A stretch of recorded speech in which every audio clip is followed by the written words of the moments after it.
Dieu Tout-Puissant, l'Éternel des armées, le Dieu de Moïse, l'homme le plus patient sur cette terre, le Dieu de David, l'homme selon ton cœur, le Dieu d'Abraham, le Père des croyants, le Dieu de Josué, qui a conduit les enfants d'Israël jusqu'à l'arrivée. Papa, je suis très reconnaissant en toi pour ma vie et je ne cesserai de te rendre grâce. Ce dimanche matin, tu m'as tellement béni. Ce dimanche matin, tu m'as apporté la paix. Voici pourquoi je n'ai jamais honte de parler de ta parole. J'étais convaincu que tu n'as jamais abandonné tes enfants. J'étais toujours convaincu que Père, tu ne me laisserais jamais dans l'inertie. La conviction qui traverse mon cœur, papa, personne ne pourra l'arrêter. Voilà pourquoi j'enseigne toujours ta parole avec un cœur dévoué, avec un cœur prêt, tout en sachant que c'est une vérité qui ne demande pas d'avocat, qui demande ne fût-ce que des ambassadeurs, des prophètes et des pasteurs, des évangélistes, les gens qui sont là dignes pour parler de toi, de ta parole incomparable que tu as mis toi-même au-dessus de ta renommée. Mais voici encore ton fils aujourd'hui, ce matin, pour enseigner ta parole. Que tu sois loué, papa. Au nom de Jésus-Christ, je sais que, papa, tu es omniscient, omnipotent, omniprésent. Tu es l'incomparable. Et tu es aussi le maître des temps. Mesdames et messieurs, frères et sœurs, que Dieu vous bénisse abondamment. Chers amis, je vous souhaite la bienvenue à la conférence Une heure pour Dieu, la croyance authentique. Tout dépend des temps dans la vie. Nous croyons par rapport au temps. Nous nous levons par rapport au temps le matin pour se rendre au travail. Et nous marchons par rapport au temps, par rapport au rendez-vous. Nous fonctionnons toujours par rapport au temps. Et notre croyance aussi est coordonnée par rapport au temps. Voilà pourquoi je vous souhaite la bienvenue à la conférence Une heure pour Dieu, la croyance authentique. Moi, je suis votre bien-aimé, Monsieur Guy Ambangito de Bahaba Motika. Le thème de notre enseignement est tout simplement le maître de temps. Qu'est-ce que le temps? Il y a tellement de définitions, mais je vais prendre tout simplement une ligne. C'est un point de repérage du départ et de l'arrivée. C'est un point de repérage d'avant et d'après. C'est toujours la comparaison à votre départ et à votre arrivée. Et le départ, ça peut être une course. Le départ aussi, ça peut être votre croyance. Mais nous croyons, nous résistons toujours par rapport au temps. Si vous avez un besoin d'un mois, vous vous retrouvez dans 6 ans que vous n'avez rien du tout. Vous allez commencer à être inquiet. Mais croyez-moi, mesdames et messieurs, le Dieu Tout-Puissant, le Père d'Abraham, est aussi le Maître des temps. Le Dieu Tout-Puissant, le Père de Josué, est aussi le Maître des temps. Le Dieu Tout-Puissant de notre Seigneur et Sauveur Jésus-Christ est aussi le Maître des temps. Le thème de notre enseignement, le Maître des temps. Si vous avez gagné aujourd'hui, croyez-moi, demain, c'est un autre jour. Et si vous avez perdu, croyez-moi, le lendemain, ça sera aussi un autre jour. Que Dieu bénisse vos cœurs. Soyez confiants et restez rassurés qu'il n'est point un homme pour mentir, ni un fils d'un homme pour se repentir. Des fois, quand on se réveille dans la vie, on se dit, c'est trop tard. Croyez-moi, Dieu est aussi le maître des temps. Il ne fonctionne pas selon votre point de vue, mais il fonctionne attaqué omniscient, omnipotent, omniprésent. Il a tracé des trajectoires paisibles pour nous, ses enfants. Voilà pourquoi aucun problème ne peut vous retirer dans la ligne droite qui est sa parole. Le livre des Jean, chapitre 11. Le livre des Jean, chapitre 11. Jésus-Christ à Jérusalem, tout près de Béthanie. Vraiment que Dieu vous bénisse. Cet enseignement a tellement traversé mon cœur. Et je me suis dit vraiment, Dieu est le maître des temps. Vous vous rendez compte, une femme qui cherche à avoir un bébé. Des années, la femme traverse des eaux troubles. Les gens aussi se moquent d'elle, tous les jours. Mais un jour, vous vous levez, elle tombe enceinte et elle est capable d'avoir un bébé. Là, nous parlons de Sarah. C'était par rapport au temps que Sarah allait même se décourager. Mais Abraham l'avait repris. Ne te retire pas dans ta croyance parce que Dieu est vraiment le Tout-Puissant. Il est le maître des temps. Jean chapitre 11. Jésus-Christ à Jérusalem, tout près de Béthanie. Le livre des Jean, chapitre 11. Le thème de notre enseignement, le maître des temps. N'ayez pas peur. Même si vous n'avez pas aujourd'hui, n'ayez jamais peur. N'ayez jamais peur dans la vie. Restez toujours confiant parce que Dieu est le maître des temps. Si vous comprenez cela, sachez-le, vous êtes dans la bonne adresse. Le livre des Jean, chapitre 11, à partir du verset 1. Il y avait un homme malade de Béthanie qui était non loin de Jérusalem, dans le même village que Marie et Marthe, sa sœur. Il s'agit de Lazare. C'était cette Marie qui oignit le parfum du Seigneur et qui lui essuya les pieds avec ses cheveux. C'était son frère Lazare, l'ami de Jésus-Christ, qui était malade. À partir de cette section, le contexte que nous sommes en train de lire, nous comprenons que Lazare était malade. Et Lazare ainsi que sa famille habitaient à Béthanie, qui était non loin de Jérusalem. Et pendant ces temps-là, les sœurs envoyèrent dire à Jésus-Christ, « Seigneur, voici celui que tu aimes est malade. » Là, il s'agissait de Lazare, que Jésus-Christ aimait. Et quand Lazare est tombé malade, ses sœurs étaient convaincues, comme Jésus-Christ n'était pas loin, on pouvait appeler Jésus-Christ pour sa guérison, tout en sachant qu'il n'y avait qu'un seul besoin, que Lazare puisse trouver la guérison. Verset 4. Après avoir attendu cela, Jésus-Christ, quand il a reçu le message, Jésus-Christ dit, « Cette maladie n'est point à la mort, mais l'est pour la gloire de Dieu, afin que le Fils de Dieu soit glorifié par elle. » Verset 5. Or, Jésus-Christ aimait aussi Marthe, sa sœur, et sa sœur de Lazare. Lorsque donc qu'il lui apprit que Lazare était malade, il resta encore 2 jours dans les lieux où il était. C'était une urgence. C'est comme quand vous tombez malade, vous avez une grippe, que ça ne va pas, on se rend vite aux urgences parce qu'on a peur de la mort. Mais Jésus-Christ a attendu parler que son ami Lazare était malade. Mais il est resté encore 48 heures là où il était.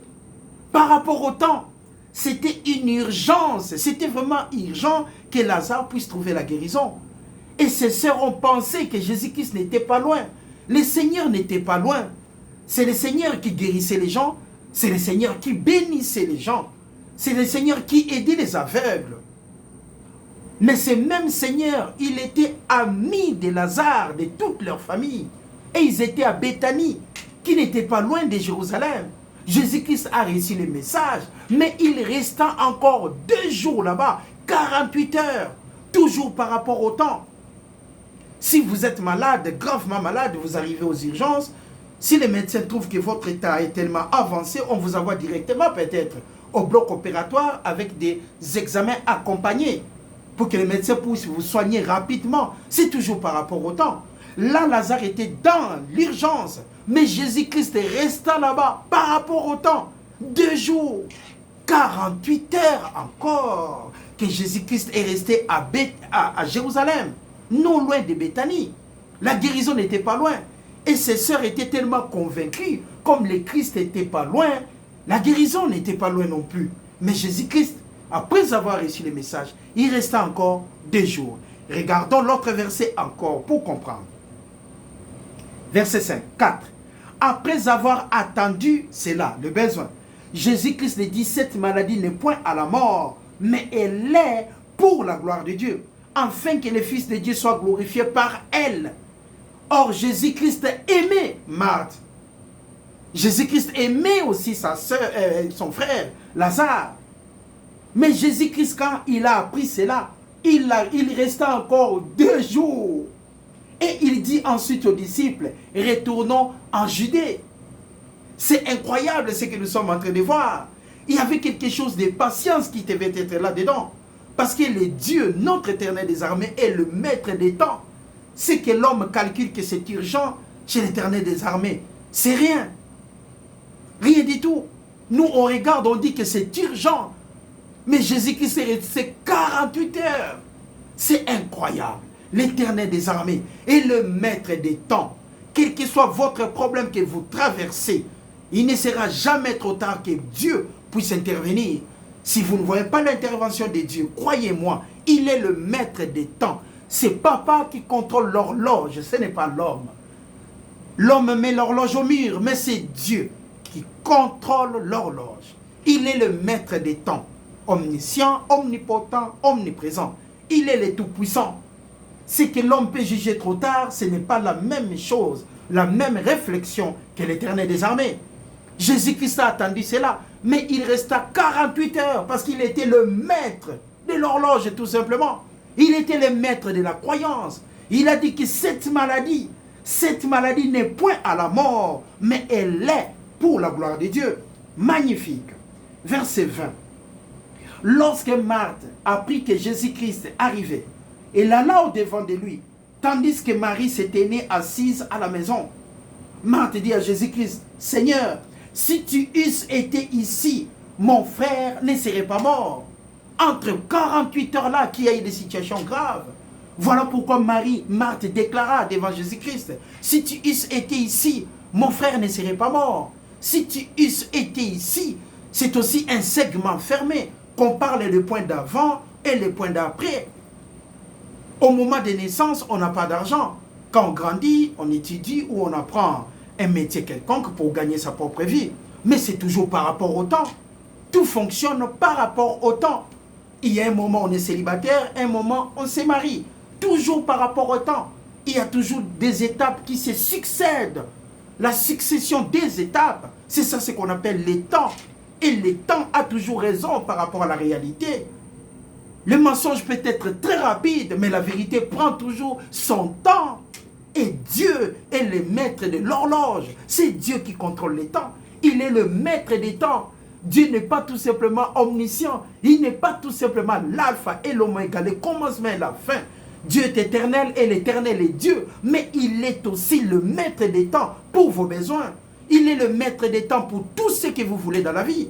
Mais vous devez savoir que c'est Dieu qui contrôle l'horloge. Et l'homme se précipite pour avancer l'heure. Mais c'est Dieu qui contrôle l'horloge tout simplement. Ce que nous on doit voir, c'est la patience. Et savoir que Christ en nous, c'est l'espérance de la gloire. Le thème de notre enseignement, le maître des temps, notre Dieu tout-puissant. Mais maintenant, je sais que tout ce que tu demanderas à Dieu, Dieu te l'accordera. Jésus-Christ lui dit, ton frère ressuscitera. Et il répondit, je sais, lui répondit Marthe, qu'il ressuscitera à la résurrection au dernier jour. Marthe n'a pas compris dans ces contextes qu'est-ce que Dieu voulait, Jésus-Christ voulait dire. Dans ces contextes-là, qu'est-ce que la parole de Dieu voulait dire clairement pour elle. Jésus-Christ lui dit, ton frère ressuscitera.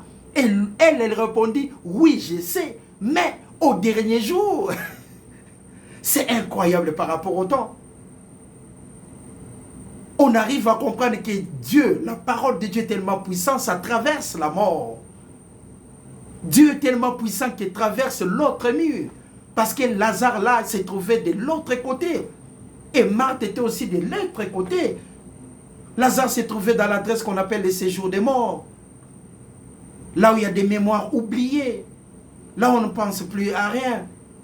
Là on parle de la défaite.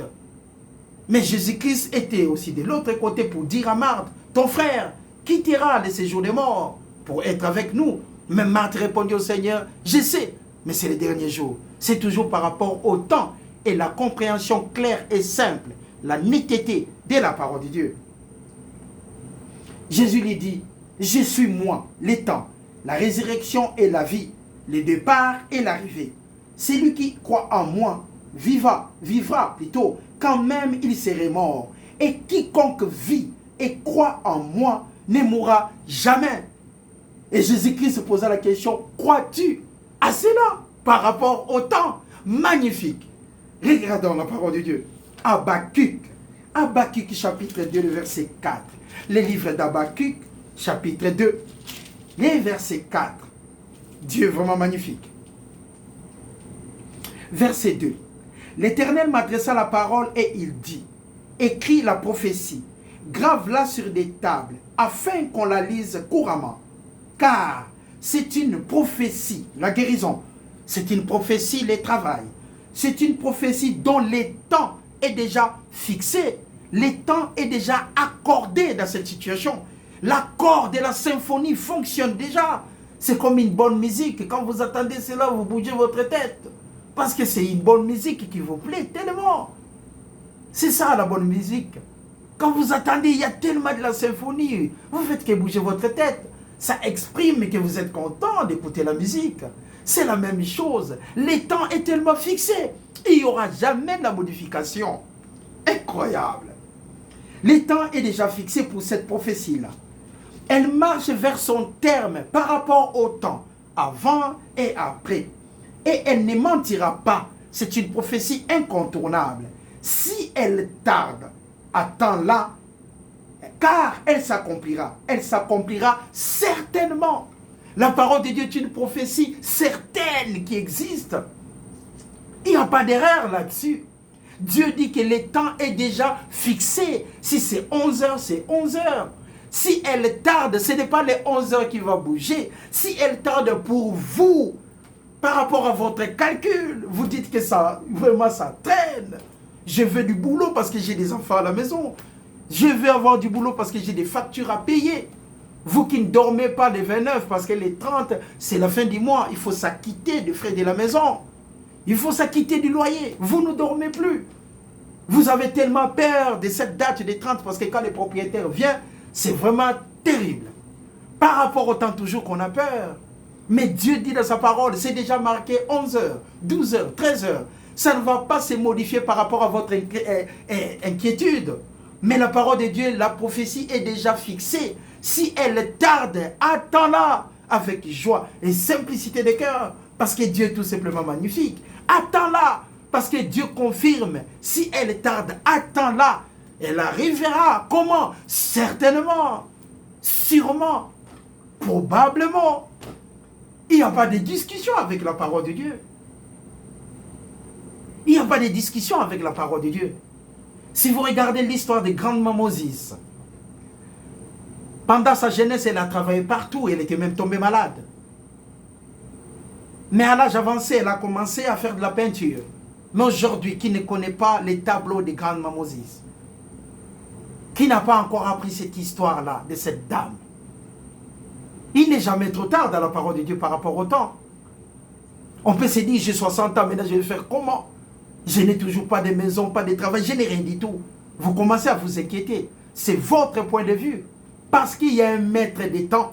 La prophétie de l'Éternel ne sera jamais modifiée par rapport à votre croyance. C'est à vous de vous élever au niveau de la parole de Dieu. Ce n'est pas en changeant des églises le lundi, mardi, mercredi, jeudi, vendredi que vous aurez des solutions. Non, vous aurez des solutions quand vous allez comprendre que la prophétie est déjà fixée. Si ça n'arrive pas, attends-la. Attends-la, ça veut dire tout simplement continuer d'avoir confiance à l'Éternel des armées. Ce n'est pas là où on se rend qu'on a la bénédiction. Non, c'est quand on se rend et on comprend ce que les pasteurs vous enseignent, quand on comprend ce que les docteurs enseignent, quand on comprend ce que l'évangéliste enseigne. Vous pouvez être présent dans une église pendant toute une année, même dormir là-bas. Si vous ne comprenez pas que tout est possible à celui qui croit, si vous avez un problème grave, vous allez quitter l'église pour changer d'autre église. Si vous ne trouvez pas de solution dans votre situation, vous pouvez traverser même 25 églises et pour se perdre. Mais si vous êtes confiant que Dieu est le Tout-Puissant et qu'il est encore le maître des temps, vous allez réussir. Ceux qui ont réussi dans leur vie, c'est eux qui ont patienté tout simplement par rapport à la parole de Dieu. Savoir patienter et attendre la prophétie avec confiance. Parce que Dieu est le maître des temps. Ce n'est pas aux hommes de vous juger par rapport à votre vie. Si vous n'avez pas de travail aujourd'hui, est-ce que c'est un péché? Ce n'est pas un péché de manquer de travail. Mais ce qui est un péché, c'est refuser de travailler quand ça se présente dans la vie. Ce qui devient un péché quand vous refusez l'opportunité dans la vie de travailler, de se marier, de vivre ensemble, d'être béni dans sa vie, avoir des enfants qui réussissent dans la vie. La parole de Dieu n'a aucune erreur. Si vous n'avez pas la patience de comprendre que la prophétie prend dans son temps, vous serez dans l'erreur. Que Dieu vous bénisse. C'est le thème de notre enseignement, le maître des temps. Les livres de Jean. Jean, chapitre 11. Lorsque Marie fut arrivée là où était Jésus-Christ, et qu'elle les vit, elle tomba à ses pieds et lui dit, Seigneur, ça c'est Marie, la sœur de Marthe, qui est aussi la sœur de Lazare. Seigneur, si tu eusses été ici, mon frère ne serait pas mort par rapport au temps. Jésus-Christ la voyant pleurer, elle et les Juifs qui étaient venus avec elle, frémit en son esprit et fut tout ému. Et il dit, où l'avez-vous mis? Où est-ce que vous avez déposé les corps de Lazare? Au sépulcre, bien sûr, mais où? Où se trouve le séjour de Lazare actuellement? La fin de sa vie. Il est où, Lazare?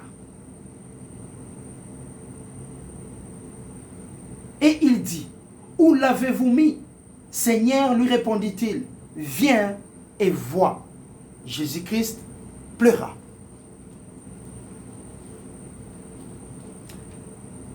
Vous savez, Jésus-Christ pleura.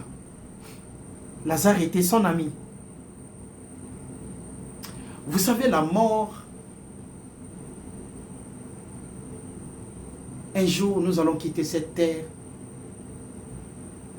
C'est quand même quelque chose d'incroyable qui peut frapper un être humain, la mort. On a vécu des histoires. Vous avez une personne malade qui manque des médicaments qui peut coûter des fois 5 $. Personne n'en donne. Les gens regardent de loin. Mais les jours de sa mort, vous allez voir, tout le monde va se présenter et on sera même capable d'acheter pour la personne un cercueil qui peut coûter 500 fois les prix des médicaments qu'elle avait besoin afin de trouver la guérison. C'est vraiment paradoxal, la réalité de la vie. Vous êtes bien entouré, vous avez des amis, mais au moment où vous tombez malade, votre corps décline, votre corps est vraiment dans un état incroyable. Il n'y a personne.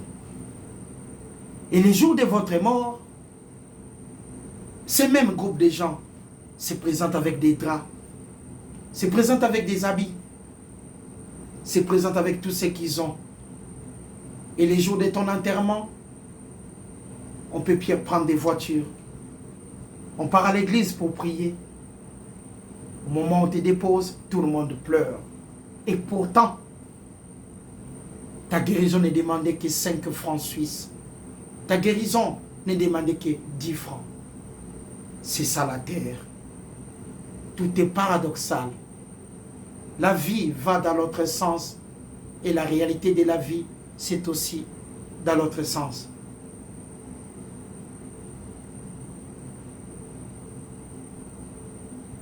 Vous êtes en vie, vous criez. Votre souffrance, personne ne regarde. Mais les jours de votre mort dans la rue, les gens appellent la police qu'il y a un corps sur la route. Et la police va prendre ton corps proprement. Il y a des médecins légistes qui viennent pour tout assurer. Et on va vous préparer votre dernier demeure. C'est incroyable la réalité de la vie. Mais heureusement, Dieu est le maître des temps. Si vous avez l'opportunité de travailler dans votre vie, faites-le. Si vous avez l'opportunité de trouver des habits, profitez-en. Si vous avez l'opportunité de trouver à manger, mangez avec joie et simplicité de cœur. Si vous avez l'opportunité d'être à bonne santé, profitez-en. Parce que les jours où vous allez commencer à traverser des eaux troubles, vous allez compter des amis. Et les jours de votre enterrement, il y aura tellement du monde. Et pourtant, ton besoin était tout justement entre leurs mains. Mais vous avez tellement crié. Malheureusement, la pauvreté rend tout inaudible.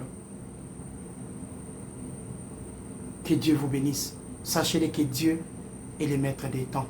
Profitez de tout ce que Dieu peut rendre disponible dans votre vie.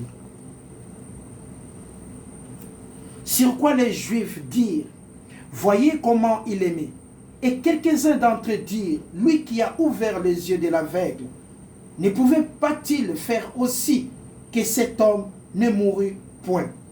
Jésus-Christ, frémissant de nouveau en lui-même, s'est rendu au sépulcre. C'était une grotte et une pierre qui était placée devant Jésus. Une pierre qui était placée devant. Et Jésus dit, ôtez la pierre. Le lendemain, ça sera un autre jour. Les livres de Matthieu. Les livres de Matthieu, chapitre 6. Ôtez la pierre. Jésus-Christ était en train de leur enseigner, de croire que c'était un autre moment qui allait commencer. Ôtez la pierre, enlevez déjà des doutes, parce que vous allez vivre un moment incroyable. Jésus-Christ demanda où se trouvait Lazare à l'instant. Les livres de Matthieu chapitre 6, à partir du verset 32. Car toutes ces choses, les bonheurs et autres, ce sont les païens qui les recherchent. Mais votre Père Céleste, le Maître des temps, c'est que vous en avez besoin. Ne vous précipitez pas, ne copiez pas la vie des autres, parce qu'il n'y a pas deux vies identiques. Verset 33. Vous, ce que vous devez faire, cherchez premièrement le royaume et la justice de Dieu, et toutes ces choses vous seront données par-dessus. Ne vous inquiétez donc pas de lendemain, car le lendemain prendra soin de lui-même. À chaque jour suffit sa peine. Jean chapitre 11.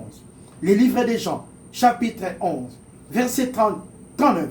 Jésus-Christ dit, ôtez la pierre, enlevez des doutes, ôtez la pierre, enlevez la crainte, ôtez la pierre, enlevez la peur, ôtez la pierre.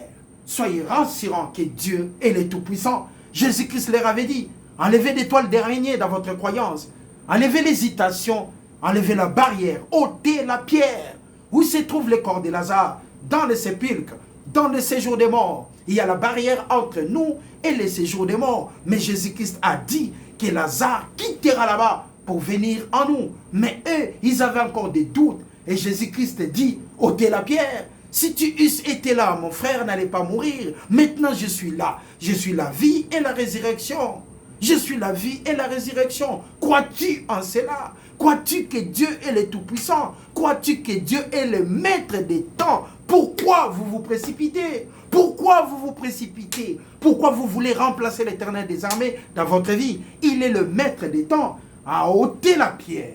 Ôtez la pierre. Marthe, la sœur du mort, lui dit, Seigneur, ils sont déjà. Ôtez la pierre, on vous dit. Mais Marthe rappelle encore, Seigneur, ils sont déjà par rapport au temps. Ils sont déjà par rapport au temps. Car il y a combien? 4 jours qui se trouvent là-bas, dans le séjour de mort. Mais Jésus-Christ dit, ôtez la pierre. Mais Marthe rappelle encore au Seigneur, ils sont déjà, ça fait 4 jours. Seigneur, ils sont. Mais Jésus-Christ leur avait dit, ôtez la pierre, enlevez des doutes.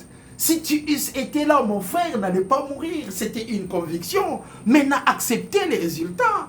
Acceptez Jésus-Christ dans votre vie. Acceptez que la parole de Dieu traverse votre cœur. Acceptez cela dans votre vie. Ôtez la pierre. Pourquoi vous continuez de douter? Marthe commence à dire, Jésus-Christ, Seigneur, ils sont déjà. Ça fait 4 jours qu'il est là. C'est comme vous voyez un médecin venir vous soigner. Vous commencez à rappeler au médecin, j'ai un cancer. Vous savez, docteur, j'ai un cancer. Je suis en train de rédiger mon testament. Parce que je vais partir demain ou le lendemain. J'ai un cancer. Mais le médecin est là pour vous diagnostiquer. Et vous rappelez à votre médecin, ça ne sert à rien. J'ai un cancer, vous avez docteur. Ça ne sert à rien d'écrire des ordonnances. J'ai un cancer. Pour vous, c'est comme si vous avez gagné des trophées. Or, le médecin est venu pour vous aider. C'est la même chose. Dieu est là de votre côté. Il est le maître des temps. Pourquoi vous vous découragez? Vous savez, chez nous en Afrique, si une femme, par exemple, n'arrive pas à avoir des enfants après son mariage, c'est une punition incroyable. Les gens sont là pour lancer des sarcasmes. Les gens sont là pour l'ignorer. Les gens sont là pour le mettre dans un état incroyable, pour enlever même la croyance qu'elle a. Mais croyez-moi, mesdames, Dieu est le maître des temps. Si vous attendez à gauche et à droite, vous n'allez pas croire, vous allez hésiter. Mais croyez-moi, Dieu est le maître des temps. Ce que vous devez faire, ôtez la pierre. Ôtez tout simplement la pierre. Laissez Jésus-Christ entrer dans votre cœur. Laissez Jésus-Christ agir dans vos vies. Parce que Dieu est tellement amour. C'est une punition, les gens vivent. Vous savez, si vous avez un oncle dans votre famille qui n'a rien, qui n'a pas de richesse, même s'il a 70 ans, un enfant de 30 ans peut commencer à diriger l'oncle. Et l'oncle est même capable de l'appeler papa. Parce que l'oncle n'a rien. Toujours par rapport au temps. L'oncle se retire parce qu'il n'a pas d'argent. Ôtez la pierre. Ça arrive toujours dans la vie. Vous êtes dans une famille. Vous êtes 10, 15, je ne sais pas moi. Mais c'est la personne qui a de l'argent qui est automatiquement le chef de famille. Comment vous allez être chef? Vous ne disposez même pas de 50 francs. Tout le monde vous ignore. Ne vous retirez jamais. Ôtez la pierre. Dieu est de votre côté. Incroyable. Jésus-Christ, Dieu, est vraiment le maître des temps. Papa, que tu sois loué, que tu sois béni pour tous tes bienfaits. Regarde tes enfants ici sur cette terre. Nous savons que tu es la bonne adresse. Nous savons que tu n'es point un homme pour mentir, ni un fils d'homme pour se repentir. Amen. Nous continuons notre enseignement. Daniel chapitre 2. Le livre de Daniel chapitre 2, le verset 21. C'est lui Dieu,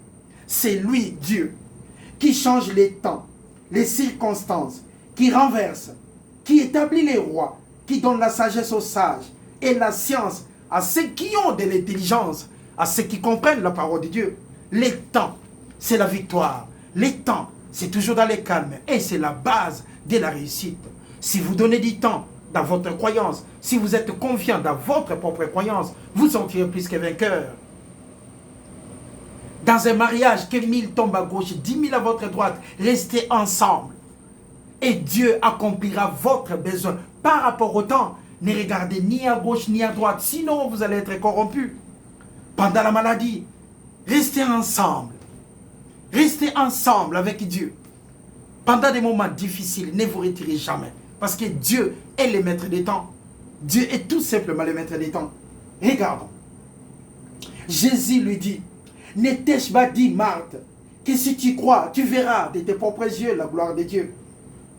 Ils ôtèrent donc la pierre. Et Jésus-Christ levant les yeux en haut et dit, Père, je te rends grâce de ce que tu m'as exaucé. Pour moi, je savais que tu m'exauces toujours.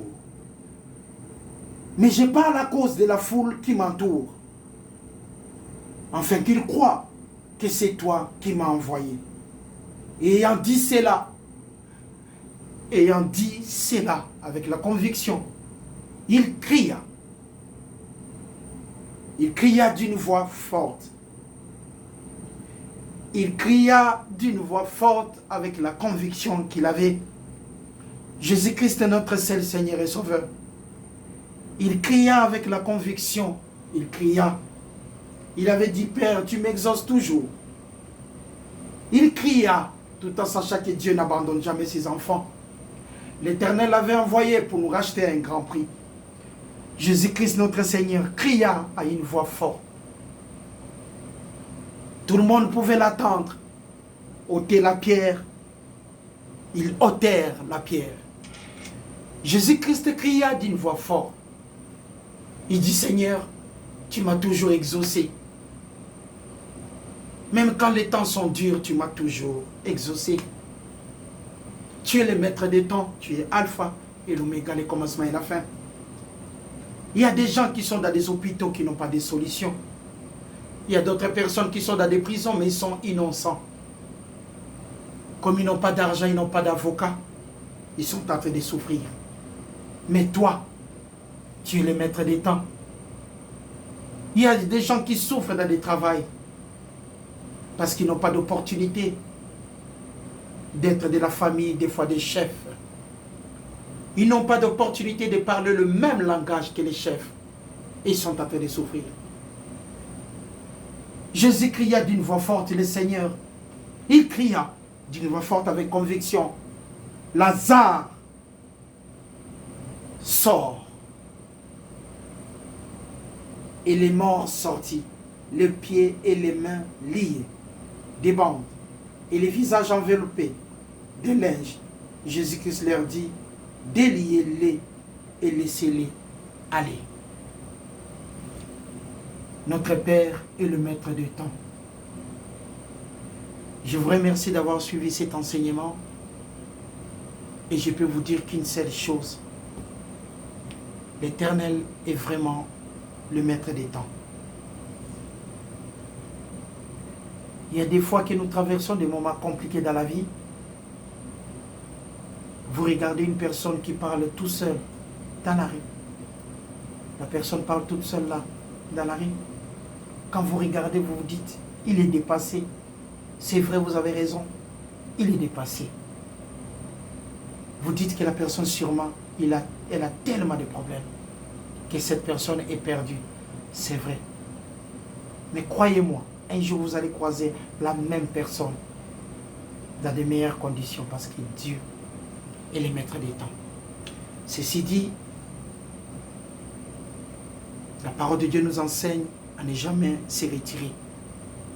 Ôter la pierre tout en sachant que Dieu est le maître des temps. À tous ceux qui nous suivent dans Une heure pour Dieu, la croyance authentique. Que Dieu bénisse vos cœurs. Je vous souhaite un bon dimanche avec joie et simplicité de cœur. C'était là Dieu, le maître des temps. C'est lui qui contrôle l'horloge. Magnifique. Un bon dimanche, encore une fois, avec joie et simplicité de cœur. Que Dieu vous bénisse.